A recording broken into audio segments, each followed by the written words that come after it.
Hi there. Welcome to Your Aha Life, the podcast for those who want more for their lives, more joy, more purpose, and more fulfillment.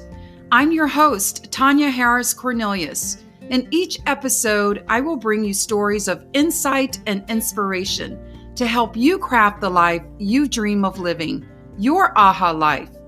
After listening to today's podcast, follow me over to my private Facebook group, the AHA Community, and on Instagram at tonya.yourahalife, and we'll continue the conversation.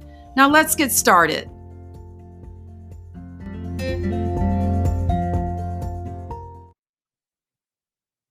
Hi there, this is Tonya. Welcome back to Your AHA Life. I'm so happy to have you with me today. Hope you're having a wonderful day. I have a topic. It's a topic that readers of my blog have asked me to write about and talk about.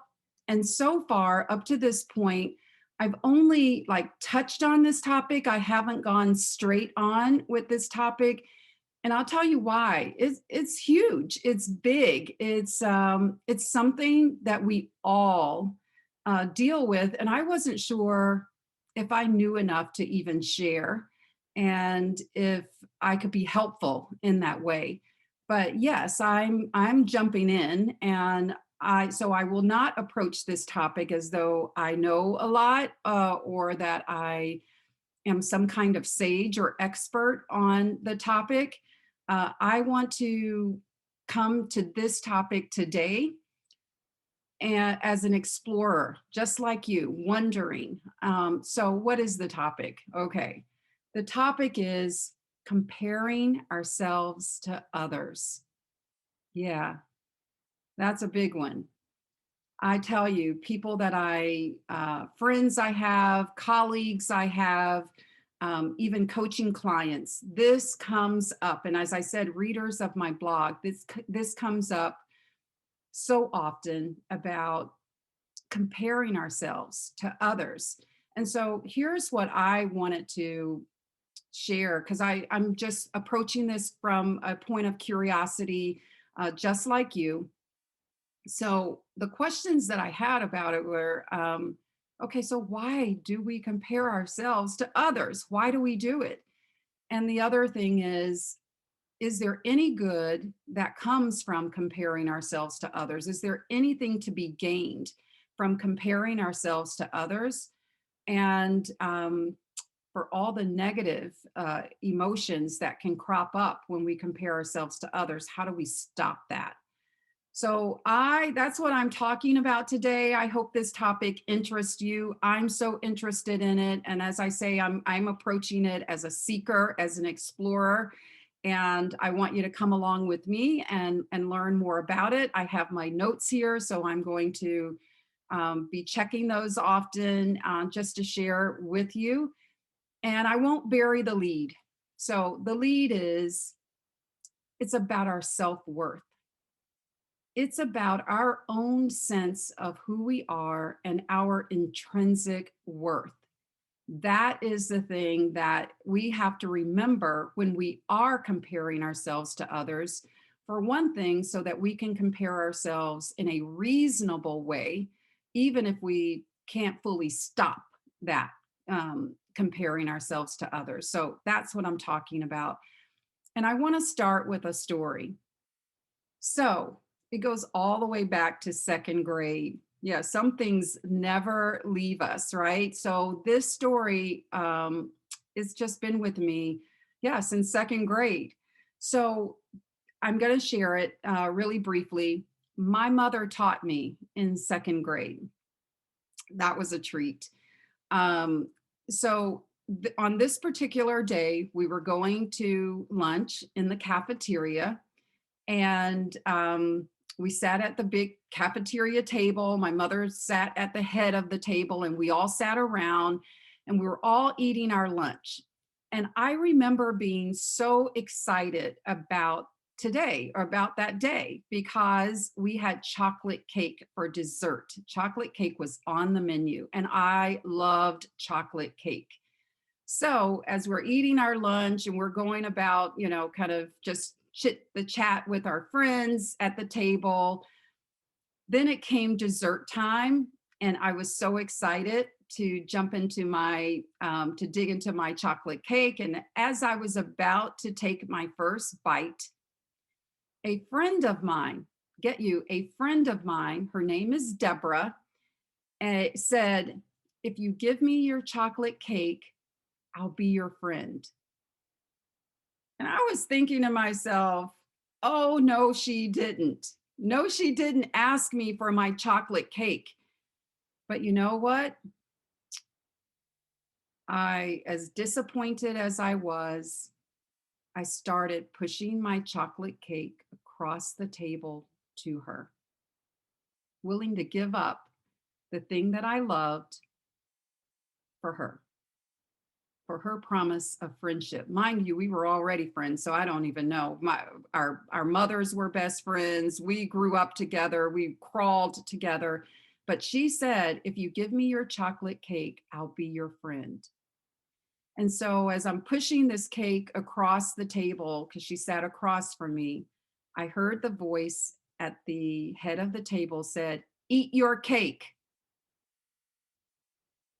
And so I, of course, pull the cake back toward me, being embarrassed that my mother had witnessed that exchange, but also feeling very happy that she saved me from myself.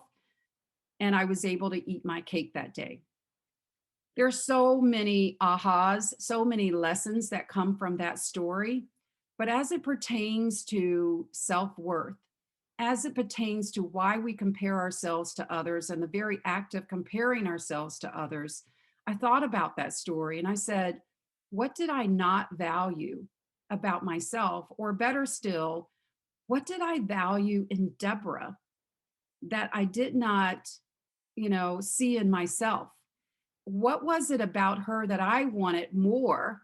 And I was willing to give up something of value that I had, albeit an external value, a chocolate cake, nothing intrinsic at that time. But I pondered on that. And as I was reading these articles and this book on, self-esteem and self-worth and why we compare ourselves to others, I thought about the chocolate cake and I thought, yeah, I didn't believe that I had enough value, enough self-worth that I was willing to barter.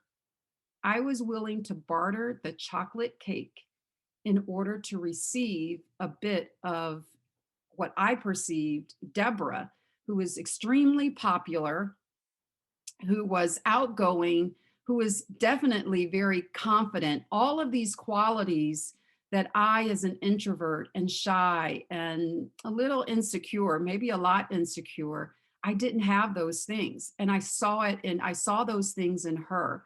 And that's what I wanted. And if that meant giving up the chocolate cake that day, I was willing to do that.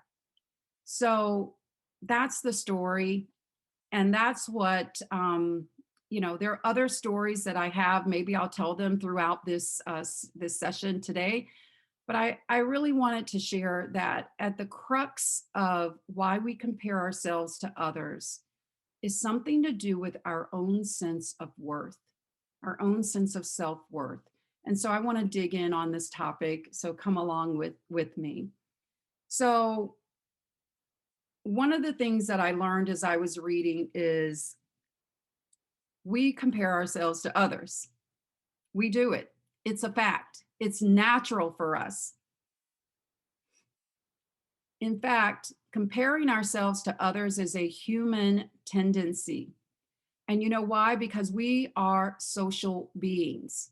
We're social beings, and the way that we develop our own sense of self, own understanding of who we are, how we are alike and how we are different, is by comparing ourselves to others.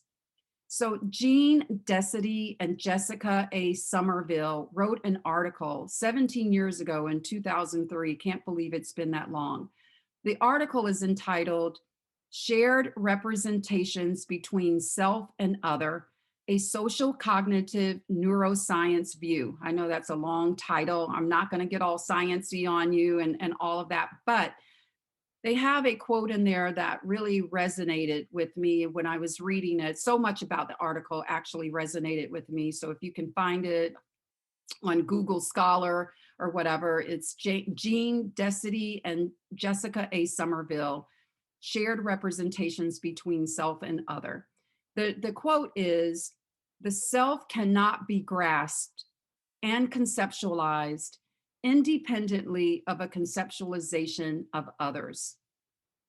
And so a second article that I wrote cited a 1954 study by Vestinger.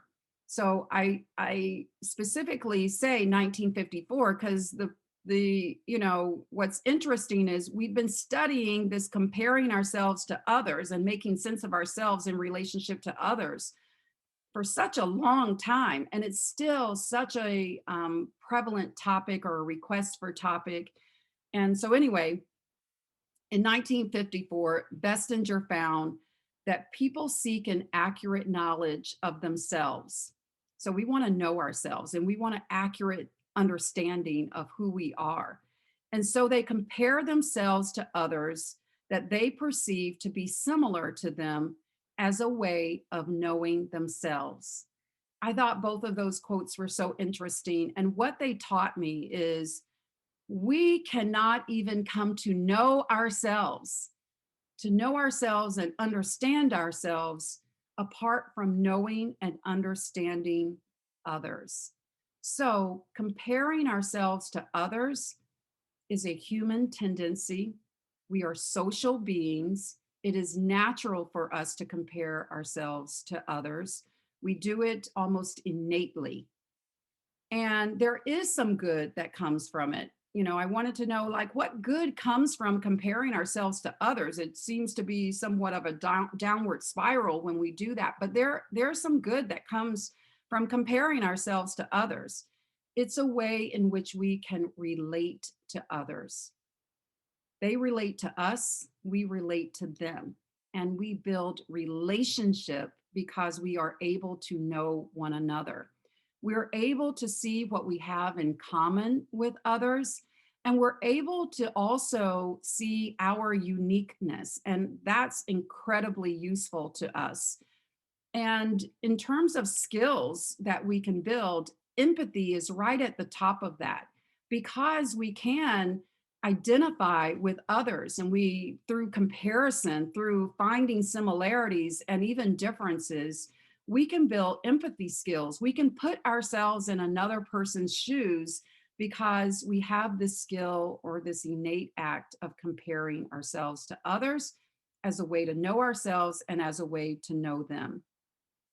So, bottom line, we can only really conceptualize ourselves in the context of conceptualizing others. And what this really reminded me of is a few years ago, I read this book. It's called The Book of Joy. It was written by Douglas Abrams in collaboration with His Holiness the Dalai Lama and the Archbishop Desmond Tutu. So these spiritual leaders were having an in-person meeting and they were talking on the meaning of joy. So that's what the book is about. But in that book, the Archbishop uses an African word called Ubuntu. And Ubuntu, the way that he described it in the book and the way I've read about it since then, it means I am who I am because of who you are. It is an understanding that I can really only make meaning of myself in relationship to others. That when you thrive, I thrive. It's a humanity word. It is understanding our humanity and that my existence, I get to know myself as a human because I get to know you as a human. And in relationship to humanity, we get to know ourselves more deeply and build that empathy and build this sense of humanity. So I love that word, and it just stuck out with me. I remember highlighting that word at the time. So it's come full circle as I'm talking about comparing ourselves to others today. So, in addition to just being able to make sense of who we are, I want to talk about this theory. It's called social comparison theory. And what the social comparison theory suggests is that we compare ourselves to others in order to evaluate ourselves. It's a form of evaluation. We are able to evaluate our own abilities. We're able to assess our opinions and perspectives against the opinions and perspectives of others. We make sense of what it is we believe in. We judge our characteristics, rightfully or wrongfully. We judge our characteristics, our qualities, our values, our belief systems, and so on and so on. We compare ourselves to others as a form of self evaluation. We use others as a yardstick by which we measure ourselves. Now, you can see where this can start to go into a downward spiral. There is a healthy component to that. We are making sense of ourselves. And the in and of itself, it's not bad, to compare yourself to others, to understand why you have a perspective or an opinion and compare your opinion and perspective to that of another. In and of itself, it's not bad. So again, I want to just keep peppering throughout this talk is around our sense of self-worth and our intrinsic value. That is going to be the differentiator. We also, what I read is we size people up pretty quickly. When we encounter someone intuitively, we either see that person as superior to us in some way, maybe not always, but in some way, we either see that person as superior, inferior, or on par with us. So we are that yardstick, that measuring stick is always in the back of our minds. Maybe it is that reptilian brain that is survival, and we're trying to see, is this person a threat to me? Is this person a friend to me? Yeah, is this collegial or is this competitive in some way? So we're always sizing people up. And we size them up. We think, are they smarter than I am?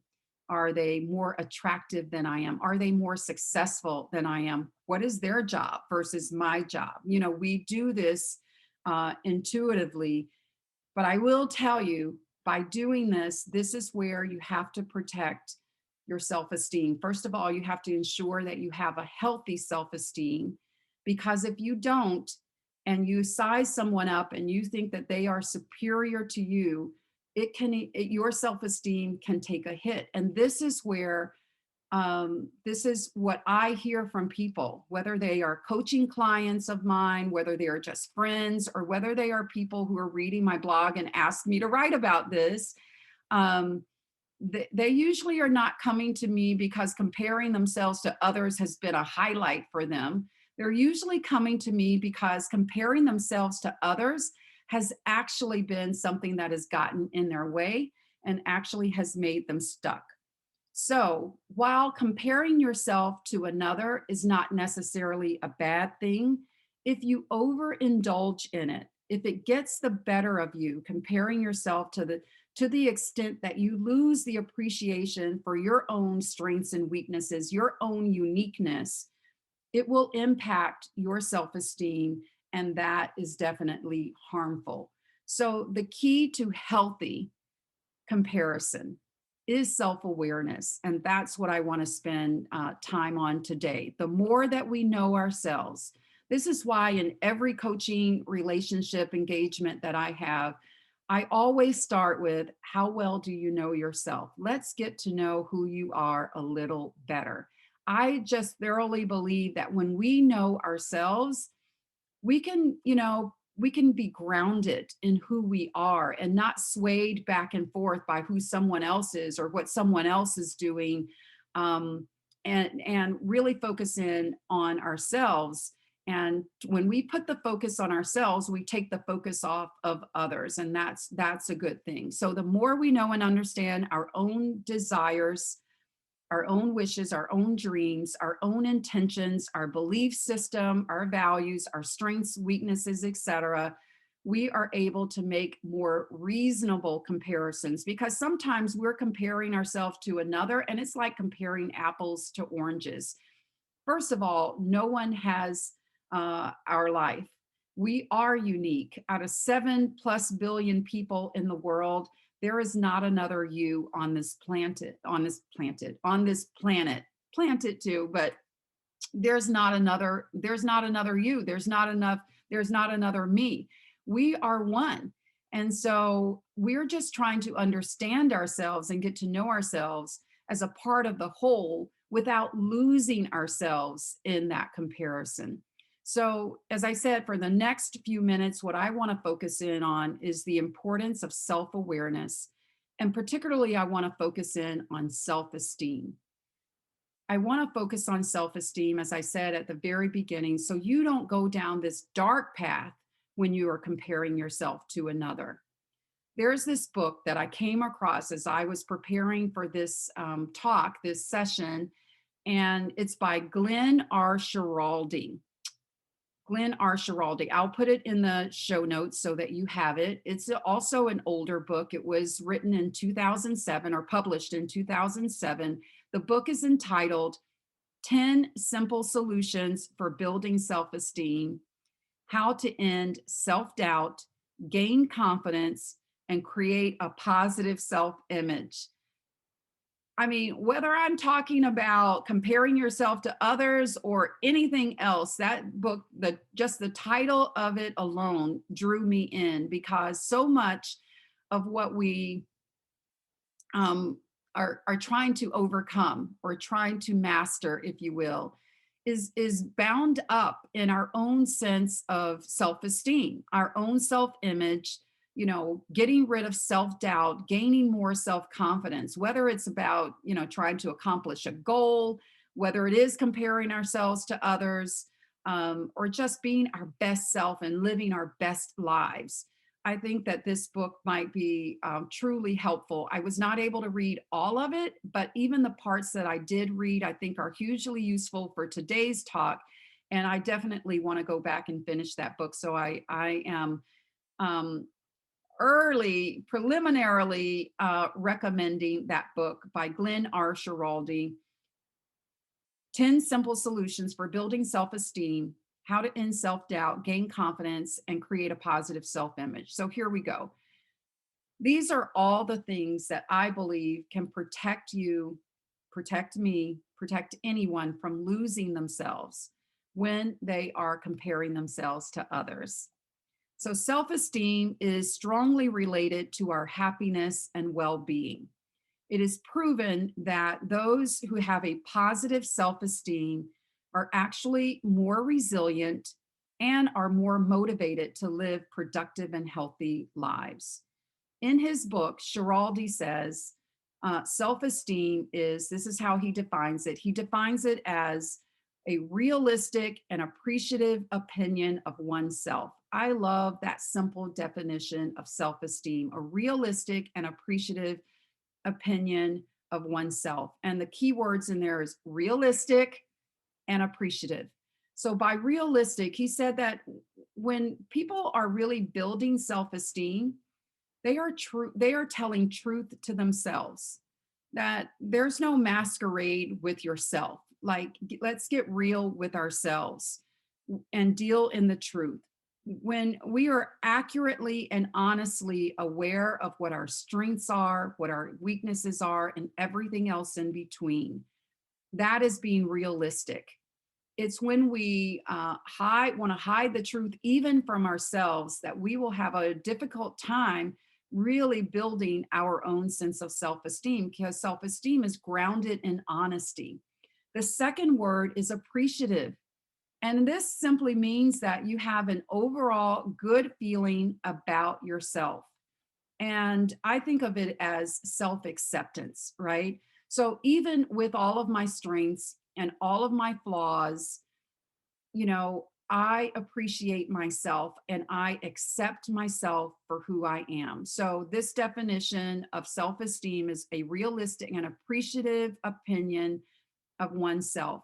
And he gives these three building blocks to self-esteem, and I'm going to go through them very quickly. The first one I'm going to go through, going to take a little bit longer on this one because this is what the whole talk is about today. This is what I opened up with, and it is self-worth. So he calls this first building block unconditional worth.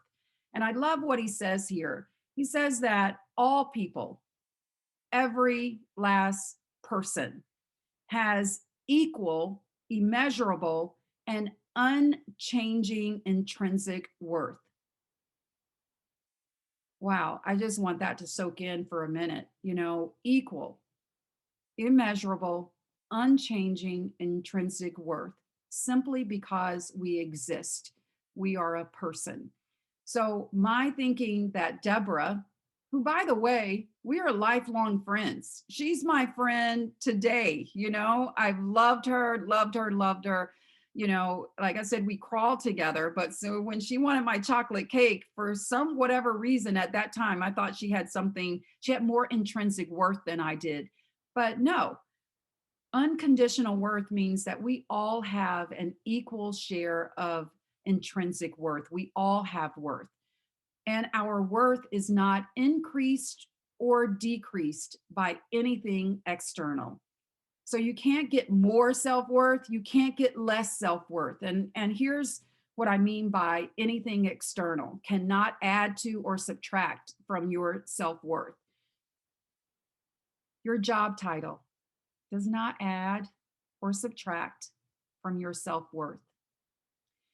Promotions, economic status, the amount of money you have in your bank doesn't matter as it relates to your intrinsic worth. Gender, race, ethnicity, disabilities or abilities, popularity. So I was trading my chocolate cake for popularity. Relationship status, nothing. None of these things, I mean, you can keep adding on. Just think of things. None of this can make you have more self-worth or less self-worth because our self-worth is intrinsic to who we are. Your worth is immeasurable, and all of us have self-worth. These externals, what they do sometimes is they can change the way you experience your self-worth, but they don't change the fact that you have worth. You have intrinsic worth. Even people, so I thought this was interesting, even people who experience trauma in their lives, I mean, are victims in a lot of ways. They have worth. They have intrinsic worth in their lives. They have the same worth as the person who does not experience any trauma. So for those of you who, grew up feeling very loved and taken care of, successfully completing tasks and achievement after achievement after achievement, you have no more or no less self-worth than the next person. So though we may experience our intrinsic worth differently, the fact that we have self-worth is unchanging. It's unchanging. So I just think that this building block, this first building block is huge. Once we know that we have self-worth, and when we are comparing ourselves to others and comparing it reasonably, and we are showing a realistic and appreciative understanding of ourselves, we have self-esteem, we can get through any of this, and comparing yourself to others can actually be a positive thing instead of a negative thing. So understanding your unconditional worth is a game changer. You can make comparisons and still keep your self-esteem intact. You can appreciate all of the similarities that you have in common with someone, all of the differences that you have with others, without feeling bad about yourself and without thinking somehow, some way, they are better than you or you are lesser than them. And that's usually what happens. I mean, there were some studies that said, when we compare ourselves to others, we actually give ourselves more credit than we give others credit. And I believe that's true also. We are quicker to see our strengths than sometimes our weaknesses. We call that blind spots.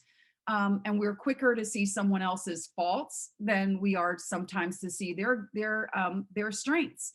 And but all in all, when we are comparing ourselves to others, a lot of times if we perceive someone to be more attractive, they have a bigger, better job, their home life is somehow better than ours, it can make us feel inferior. But what the unconditional worth says, you are not inferior. Your self-worth is the same as the next person, as the next person, as the next person, regardless of what all these external things are, regardless of the bling, regardless of the job, the car, the house, or whatever.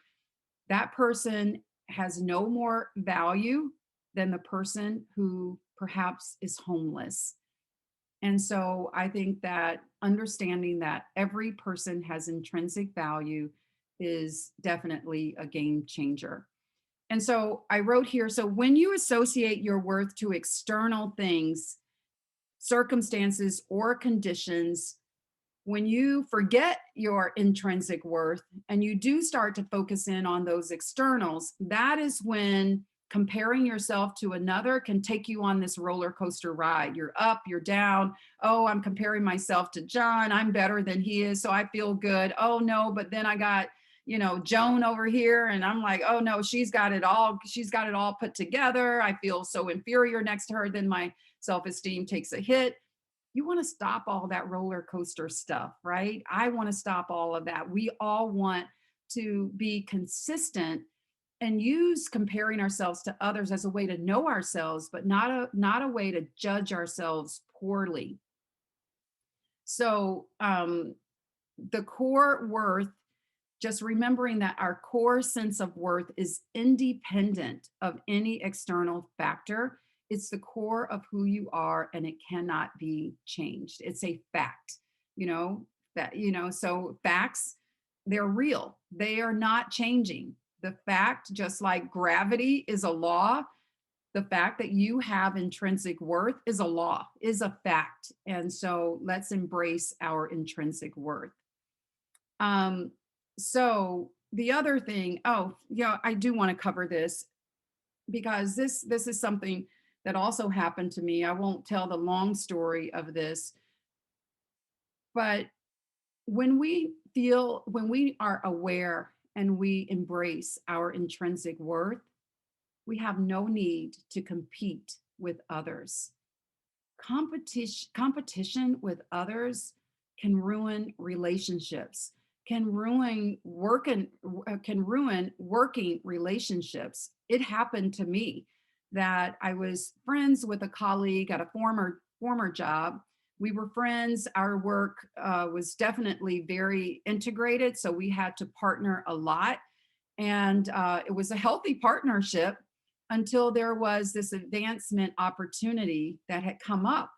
And rumor had it that the senior HR executives were considering this other person and me for this advancement opportunity. Mind you, this person had been with the company like 10 years prior to me and had worked in so many different capacities. I never felt there was a competition there because I felt like, oh, she's got this, and she's worked hard for it. She's a really excellent leader. So of course she has it, but she was competitive, she was competitive. And I don't want to absolve myself. I'm sure I contributed to this tension, this friction in some way.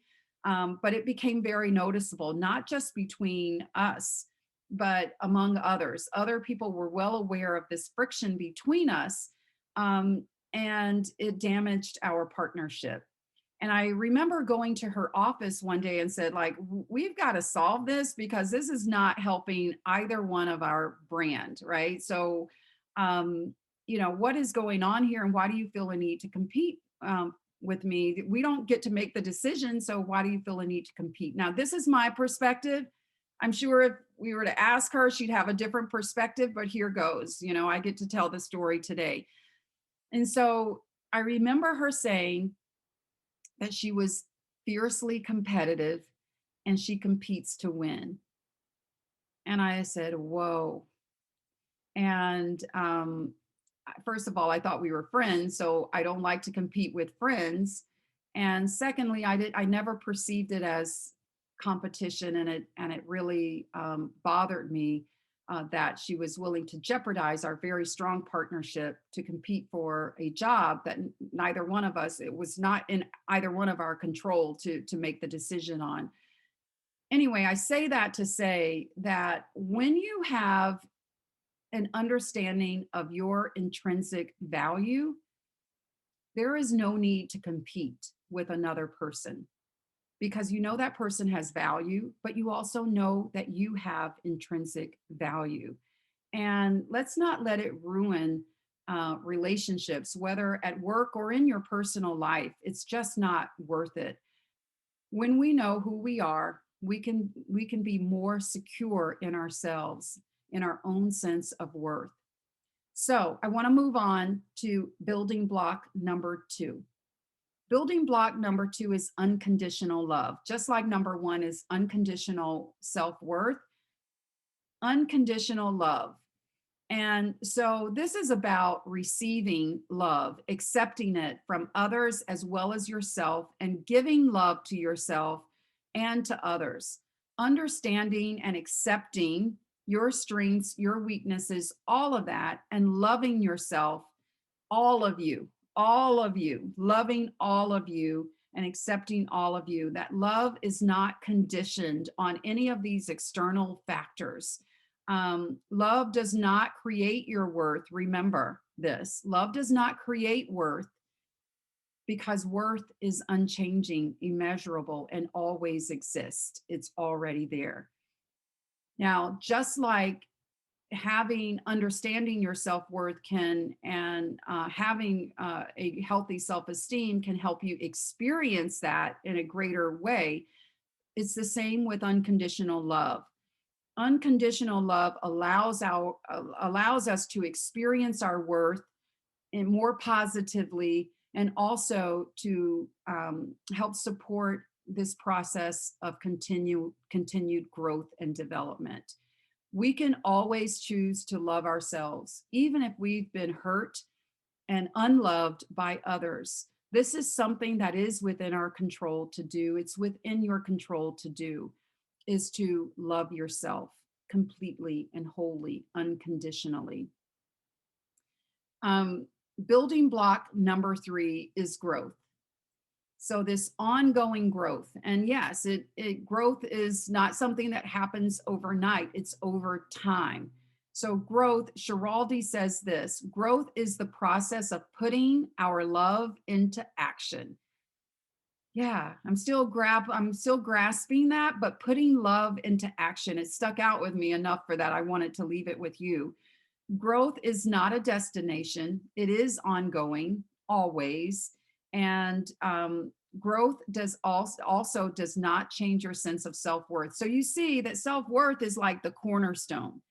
So once you understand your intrinsic self-worth, then you can love yourself unconditionally, and you can be motivated to be more productive and to grow in your life.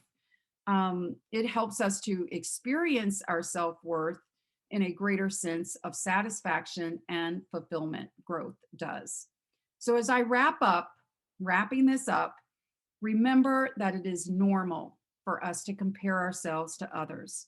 But please, please, please don't take, this comparing yourself, don't let it take you down this dark road of self-doubt, a poor self-image, and low self-esteem. The way to stop comparing yourself to others in a way that's damaging to you is to build your self-worth, your self-esteem. This means having a humble and unshakable belief of who you are, and a sense of satisfaction that comes from recognizing and accepting your worth, and then expressing it through love and growth. And so here are some other things I wrote down, jotted down for you to remember, not just for you, it's for me too, as I'm continuing to explore this topic. So this won't be the last time that I will speak or write on comparing yourself to others, and particularly self-esteem and self-worth, and unblocking the self-doubt and all of that. but it says self-esteem is not boastful. It does not seek to put others down. I can go to my friend at my former job who was comparing uh, herself to me, or maybe I was even comparing myself to her. And this competition ensued. It was really all about how can I put the other person down so that I lift myself up. Well, that's a sign of poor self-esteem. So someone with a healthy self-esteem actually looks to lift others up. A person with a healthy self-esteem is considerate of others, is considerate of your own well-being as well as the well-being of others. And so here, finally, this is the final thing here. 5 things that I wrote down that maybe you can try. As I was reading the book and thinking myself around how do you truly build self-esteem so that you're not riding that roller coaster every time you encounter someone. You're intuitively sizing them up and measuring yourself against them, but you are not, riding that roller coaster, that you have a consistent self-image of yourself, or not, maybe not a consistent self-image, because our image can change as we continue to grow, but the unchanging part of that, which is our intrinsic worth, so that you don't feel this urge to compare in a way that is damaging to you or to the other person, or both. So number one, I really recommend that you make a list. Maybe it's part of your journaling experience, that you make a list of all of your qualities and attributes. And as Schiraldi said, all of them, all of them, your strengths, your weaknesses, and then look at that list and embrace them all, because they're all a part of your unique self. And show appreciation for who you are, and remember that your worth is not dependent on any external factor, not dependent upon job, not dependent upon economic status, race, gender, all of that stuff. You are valued, you are valuable, you have value because you are a person. The second thing is to practice mindfulness. I thought this was so interesting that he said that studies show repeatedly that people who practice mindfulness, and not just mindfulness meditation, but mindfulness throughout your day, are actually more self-confident. So yeah, it's worth it, right? To practice mindfulness. Number 3, when you feel tempted to draw comparisons to others, because you will, stop. Just pause. This 10-second pause is useful more than just when we're angry. It's useful for us to pause and reflect. Reflect on our own desires, our own beliefs, our own values, our own goals and dreams. I believe it's really, really important, as I said earlier, that when you focus on yourself, you take your eyes off of the other person and you really just focus in on who you are, all the great things that you bring to this world, and the things that you're most interested in, and you stop comparing yourself to the other person. Number 4, closely aligned to that, is to set your goals. Set a goal and commit yourself to working toward it. Again, when you are focused and you have intentions and you have all your energy pointed toward the life that you desire for yourself, then you don't even have time to compare yourself to others. And I also advise, along with this, is helping others to achieve their goals. Remember, a healthy self-esteem is also marked by helping others to grow, lifting other people up. So set a goal, focus on it, work toward it, but also see how you might be instrumental in helping someone else achieve their goals. And then number 5 is something that I've always done, has been hugely helpful to me, and I want to share it with you, is always stay open and willing to learn from others, to learn from the other person. The person that you are comparing yourself to has something to teach you, whether it's teaching you something you could learn from in a positive way, or maybe that person is teaching you what you don't want more of in your life. You want less of that. whatever, stay open to learning from that person. I will tell you, the person that I, talked about was, we got into this competition together. I have to say, we got into this competition, although I really feel I was not competing with her, but it was a competition. So I'll leave it at that. What I admired about her so was her discipline and her organizational skills. So even though there was some friction that ensued between us, there was still something that I gained from that relationship. And so instead of seeing someone as the enemy or as the competition, look at that person with new eyes, have open ears, have an open heart to say, what can I learn from these people? What can I learn from this person that I find myself comparing myself to all the time? And it might be something you want to do more of, or it may be, hey, that's what I don't want in my life. There's sure to be lessons learned. So that's it for today. This is a big topic, and I will continue, and I hope you will continue to, reflect on it. Again, journal on it, write down these qualities that you have. Get to know yourself better by understanding your own desires, your own strengths, your own weaknesses, your own goals and intentions for life, and take your eyes off of the other person as much as you can. So thanks so much for listening. I'll be back again in a couple of weeks with another episode of Your Aha Life. For now, this is Tonya signing off. I wish you so much more joy, more purpose, and more fulfillment in your life. Have a good one. Bye.